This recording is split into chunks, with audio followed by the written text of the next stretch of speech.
Chapter 7, Lesson 3, the Pythagorean Theorem, a fun word to spell, or two of them actually, but state standard, you can see we've switched to 8G7. That talks about applying the Pythagorean Theorem. So one of the things we need to know, vocab, we're going to take care of that right away. Pythagorean Theorem, leg, and hypotenuse. We're going to take care of all those today. You can see over here in our skills, we want to know the Pythagorean Theorem, which there's that formula, so you're going to be writing that down every time today. A squared plus B squared equals C squared, and then we're also going to use that here, you can see, to solve for unknown lengths in the triangle, and that's what Pythagorean Theorem is all about. The important thing we need to know is that a leg, or legs, are the two sides of the right triangle that form the right angle. So they look like this and that, the two sides that form it. And then hypotenuse, another fun word to try to spell, it is the side of the right triangle opposite the right angle, right up here. Notice these, very important, are all in right triangles. A right triangle. This only works for right triangles. So the Pythagorean theorem states the sum of the squares of the legs of a right triangle is equal to the square of the hypotenuse. Fun, big word, but right here you can put stars around it or smiley faces, whatever you'd like to do. Here is that formula which is on our standard to know that the Pythagorean theorem is a squared plus b squared equals c squared, where a and b are either legs. Notice it's color coordinated here for you, so you can see we have a leg A, and another leg B. But what I really want you to do is I want you to go right from this right angle. I want you to draw an arrow. In Mr. Walls' class, I always do this because when we talk about the hypotenuse, it will always be opposite the right angle. And that's the one that I always start with because we need to know which one is the C, the hypotenuse. And from there, A or B, it doesn't matter which leg you pick to be which one, it's going to work out. But you need to put the C as the hypotenuse. That's very, very important. Find the length of the hypotenuse. Well, that's very nice of them. They told you to find the hypotenuse. But again, here, there should be a little right angle. Please sneak that on in there. And then because it's our notes, draw a right angle. And then instead of writing out that big word hypotenuse, which would be great for us to practice our vocab, I'm just going to write it abbreviated as hype. Hypotenuse, hype. Now, please remember, to find this, we're going to use the Pythagorean theorem all day today, hence the title of the lesson. And the formula which we're going to use is a squared plus b squared equals that c squared. So since we know our hypotenuse is c, we can just leave that there because that one we don't know. If you'd like to, since it's got the letter x, you can sub it in as x squared. Oftentimes you'll just see me leave it as c and leave it as c squared. The choice is yours, whichever you'd like to do. Follow the instruction of your teacher if you're watching for a different teacher. Now here we go. Pick a leg, any leg. It doesn't matter which one. I'm going to pick this guy right here. So we got 3 squared. Plus, then we're going to do the other leg, which is 4, and that's going to equal c squared. So simplify, we got these guys right here going through. So we're going to take them out. We got 3 squared plus 4 squared, so that would be 9 and 16 to give us 25. You could type that into your calculator, that'd be fine, and jump right down to the 25 equals c squared. So then from there, what we're going to do is we're going to take and get rid of that squared. Take the square root, because the square root of something squared, those guys cancel. You're left with the radicand, the thing inside, the term inside the square root sign, the radical, which would be c. And then don't forget, if you take the square root of the right side, take the square root of the left side, which gives you 5. Sometimes in class we get a question of, is it 5 or negative 5? In mathematically, 5 or negative 5 both work. But in this instance, can we have a negative 5-inch hypotenuse? No, you cannot. So we're only going to focus in these hypotenuse in Pythagorean's theorem with positive answers. Just like in your computation quiz, we'll still stay with just the positive answer. No plus or negatives, just worry about the positive. Thus, the value of c, the value of x is 5, but it said find the missing length, so please make sure that at the very end, especially for Mr. Walls' class, that you put in that label, 5 inches. Again, we're just talking about assessment or a quiz or a test or even a worksheet that I grade for full credit. We got work formula to start with. We've got 1 or 2 steps of work, an answer, a label, and a point for trying. So this could very well be a 5 or 6 point problem in Mr. Walls' class for assessments, for quizzes, or a worksheet that I grade for full points that way.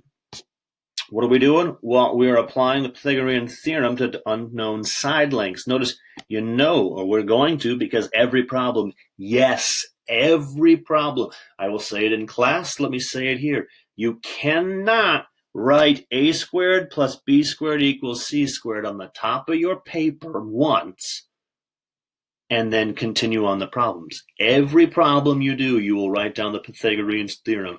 I know we saw in class, but why are we doing that? Why? Because right now, one of the standards, one of the skills, you have to know the formula. But as per usual in my class, as I said before, there's a few reasons why I make you do it. 1, I told you so. 2, it's worth a point, so do it. 3, it's going to help you memorize the formula as well. 4, don't forget, if you have the formula down, if you have it right, you're set up to get the answer correct. Whereas if we don't write down a squared plus b squared equals c squared the right way, then we're going to have, since the formula's messed up, our math's going to get slightly messed up and our answer will be messed up. Let's continue using the Pythagorean theorem, because you can find a missing length of any triangle. Careful. IXL might just say find the missing length, or a worksheet or quiz, wherever it is. So the question is what are we looking for? A leg or a hypotenuse? Again, something missing here. Draw in that right angle, and then draw, because it's your notes. Don't draw in your textbooks. Feel free to draw in a quiz or a worksheet if you'd like to, and label this as your height. If you need to, you can label that as your C. That being said, now we're going to go back and write in that formula. Why? Because I told you so.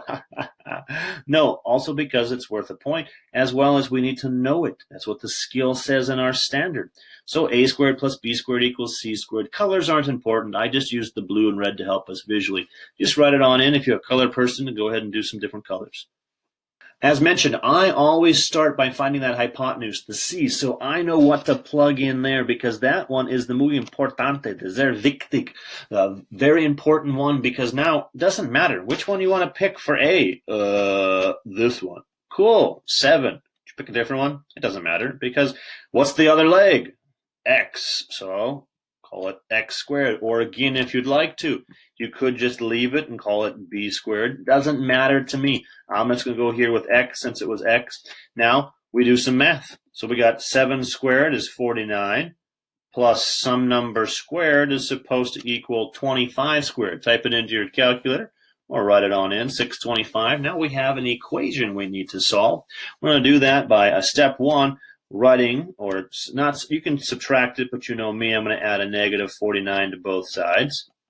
We did that because that cancels. It isolates the x squared, which is very important. And that's going to equal 576.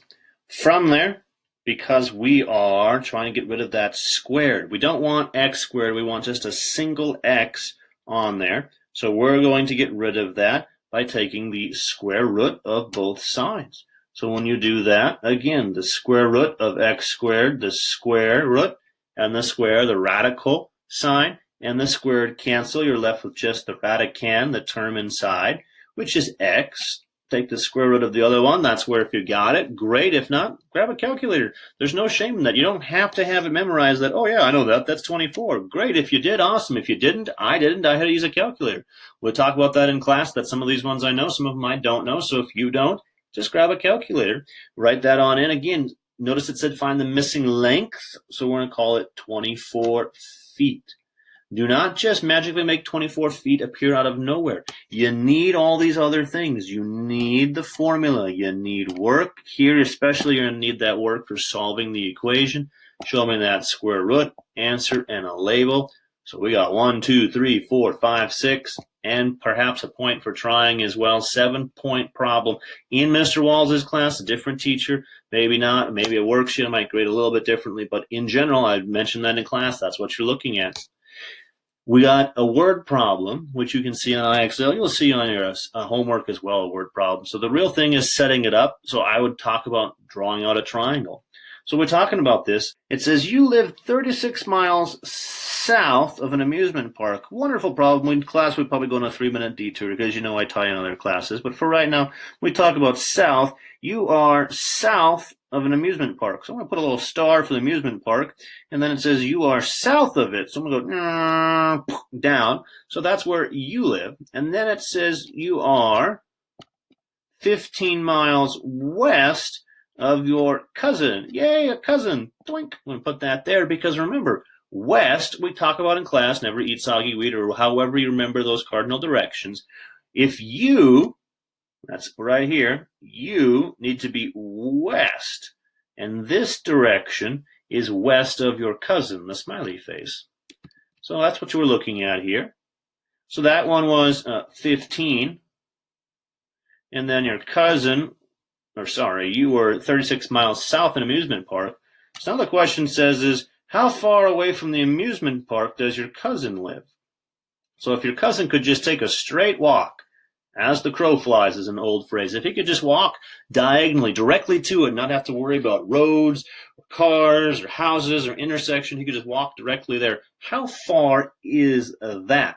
Now, we can put any different type of variable you want, but again, for me, I'm going to draw that right angle in there because once we went north and south or south and west, it's a nice 90-degree angle, which means this over here, this unknown length, I'm going to label it as C because it's my hypotenuse.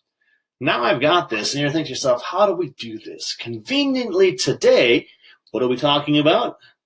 In class, I'd make sure we were saying Pythagorean's theorem and kind of help the light bulb get on because here again, when we talk about how do we solve this, well, we're dealing with triangles. This lesson deals with Pythagorean theorem, so we can think to ourselves, oh yeah, we got a formula. Let's start there.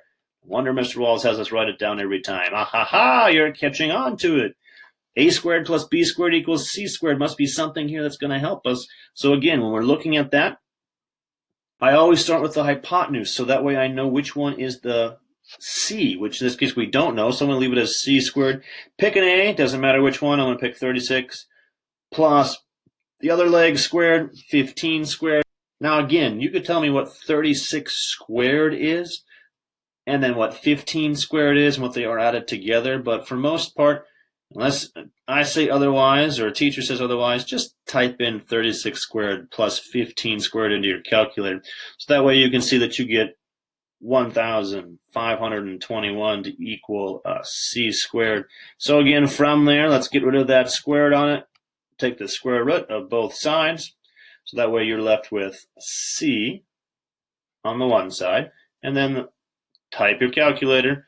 Square root of 521. Be very careful to make sure, as we're doing the notes, you should be writing these in. You should be typing it in to make sure you can do that, because if you're not getting the answer 39 on your own with whatever technology you're using, then we need to stop and figure out how to get 39 with your technology, because if you can't get it now on your assessment, on your quiz, or whatever it is today, your assignment or task, I want to make sure you can get it. So if you got it now, you can get it there.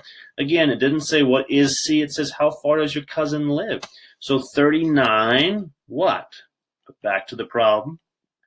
He lives 39 miles, or if you'd like to make a nice sentence, you could.